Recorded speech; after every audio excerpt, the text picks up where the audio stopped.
আমরা যে ফায়ার সার্ভিসে 2022 সালে যে আমরা ফায়ার সার্ভিস নিয়োগ প্রক্রিয়াটা চালু হয়েছিল, এটা এখন অবধি দীর্ঘ 5 বছর হয়ে গেছে, এখন অবধি প্রচেষ্টা কমপ্লিট হয়নি। এর জন্য আমরা ডেপুটেশন জমা দিতে চাইছিলাম ডাইরেক্টর স্যারের সাথে। তো তাই বললো যে তোমরা সবকিছু ওকে হয়ে গেছে, কিন্তু এখন অবধি আমি বললাম যে স্যার আমরা একটা ওকে যদি হয়ে থাকে তাহলে আমাদের ভাইবার জন্য কবে ডাকা হবে, ওই ডেটটা আমরা সঠিক বলতে পারছি না। যদি সবকিছু ঠিক থাকে তাহলে সামনের দিকে হইব, কিন্তু সামনের দিকে তো কখন হয় এটা আমরা জানি না। কিন্তু বিভিন্ন ডিপার্টমেন্টে যাইলে কয় তার কাছে আইলে ফাইল পাঠাইবো উপরে, এতদিন ছিল যে ফাইল উপর থেকে হয়েছে না, এখন বলছে যে সামনের দিকে হইব, সময় লাগবে একটু।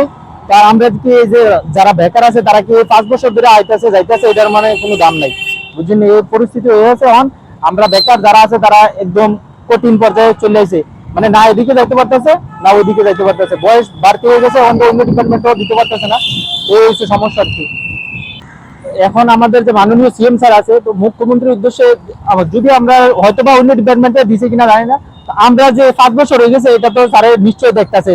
তো এই বিষয়টা যদি স্যারের সদৃষ্টিতে দেখে প্রচেষ্টা স্বচ্ছ নিয়োগ নীতি মেনটেন করে যেতে চাকরিটা দেওয়া হয়, খুব শীঘ্রই যেতে দেওয়া হয়, এই বছরের মধ্যে যদি না হয় তাহলে তো বুঝতে পারছেন 2022 কই আর এখন আজকে 2026 চলছে।